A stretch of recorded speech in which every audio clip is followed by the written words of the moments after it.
Nu ska vi ta en kort repetition av algebra och ekvationer. Och det vi kommer fokusera på är i första hand kvadreringsreglerna. Och vad är det för någonting då? Jo, kvadreringsregeln säger att om vi har en summa mellan två termer i kvadrat så kan vi då förenkla det genom att vi tar första termen i kvadrat, sen tar vi vilket tecken vi har, det är additionstecken, och så tar vi produkten mellan de här två termerna, vi AB och dubblar den. Så vi 2AB och det ska delas med den andra termen i kvadrat. Det här är den första kvadreringsregeln. Det kan vi ta ett exempel på. Vi har följande. X adderat med 3 och det är i kvadrat. Och då sa vi att vi skulle ta första termen i kvadrat. Sen eftersom vi har en summa så blir det plus. Och sen så blir det då dubbla produkten av x och 3.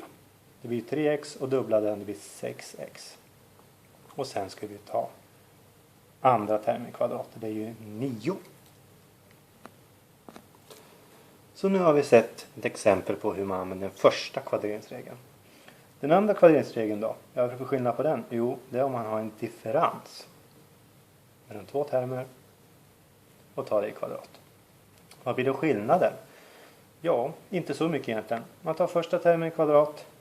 Sen tar man dubbla produkten mellan de två termerna. AB, det blir alltså 2AB. Men eftersom man har en differens så blir det ett minustecken. Och en dubbla produkt. Och sen tar man då andra termen i kvadrat. Och det kan vi ta ett exempel på. Här har vi differensen mellan två termer. Ta det i kvadrat. Det säger ju den här lagen att vi ska ta första termen i kvadrat. Och det innebär att vi tar 2a i kvadrat. Och det är alltså en produkt av en potens. Så det innebär att vi får 2 upphöjt till 2 multiplicerat med a upphöjt till 2. 4a upphöjt till 2. Sen ska vi ta produkten mellan 2a och 4a. Det är ju 8a. Dubbla den. 16a. Tecken emellan minus. Alltså 16a.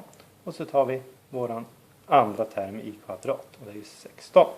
Så här var ett exempel på hur man kan använda andra kvadreringsregeln. Sen har vi något som kallas för konjugatregeln. Hur ser den ut då? Jo, det är om man har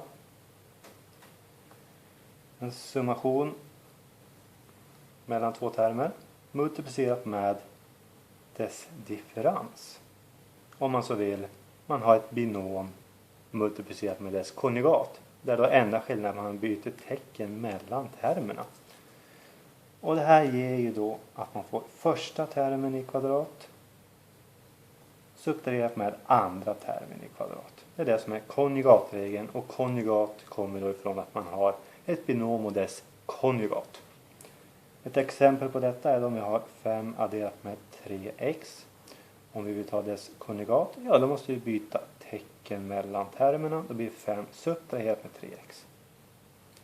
Och det säger konjugatregeln om man tar första termen i kvadrat, 5 i kvadrat är 25. Sen ska man ha subtraktion. Och andra termen i kvadrat, ja då är det 3x i kvadrat. Det är 3 i kvadrat och x i kvadrat, det blir 9x i kvadrat. Så här har vi sett ett exempel på hur man kan använda konjugatregeln.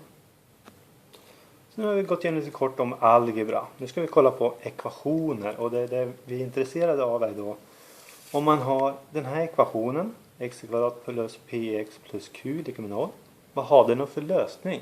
Ja, det här är en så kallad fullständig andregradsekvation. Och den har då lösningen x är lika med, och då tar vi koefficienten framför det här xet, halverar den så vi får p halva, byta tecken.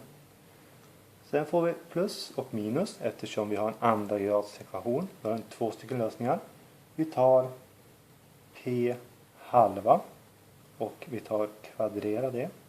Sen tar vi och byter tecken här. Så vi får subtraktion av q. Och alltihopa, det tar vi roten nu.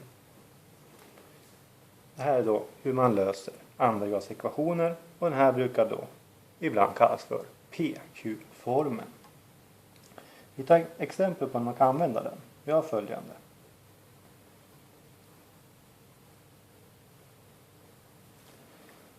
Här har vi x adderat med 3, ta det i kvadrat är lika med 16.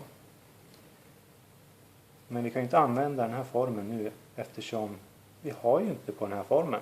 Det måste ju se ut på den här formen för att kunna lösa ekvationen. Men vi kan använda oss av kvadreringsregeln. Och gör vi det så får vi första termen i kvadrat adderat med dubbla produkten adderat med andra termen i kvadrat. Och det är lika med 16. Och sen vill vi samla alla termer på samma sida eftersom vi ska ha 0. Och det får vi då genom att vi subtraherar med 16 på båda sidorna. Och då får vi negativt 7. Eller subtrahtion med 7 om vi så vill. Och det är lika med 0. Nu har vi det på den här formen. Och då kan vi använda oss av den här lösningen. Som ser att x är lika med, ta koefficienten framför x. Halvera den.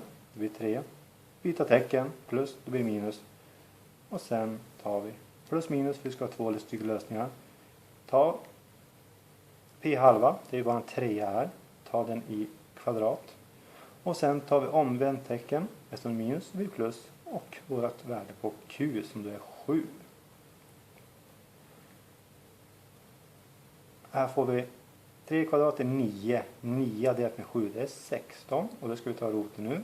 Och det innebär att vi får negativ 3 plus minus roten med 16 som är 4. Vi får alltså två stycken lösningar. Den ena är med positiv.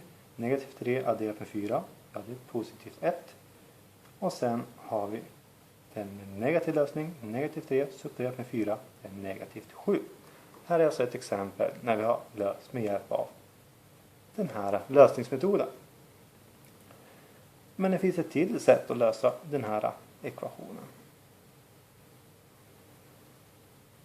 Och det är att vi tänker oss att vi tar roten ur på båda sidorna direkt. Och då får vi bara x plus 3 kvar. För vi tar roten ur någonting i kvadrat, då får vi bara kvar det som står under kvadraten. Och det måste vi även göra på andra sidan. Men vi måste komma ihåg även att vi får två stycken lösningar då om vi tar roten ur.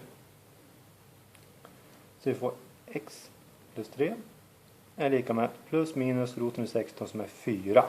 Ja, vi ska lösa ut x. Så innebär att vi subtraherar med 3 på båda sidorna. Och så är det plus minus 4. Och då ser vi att det är precis här. Så då har vi två stycken lösningar. Den ena är positivt 1 och den andra är negativt 7.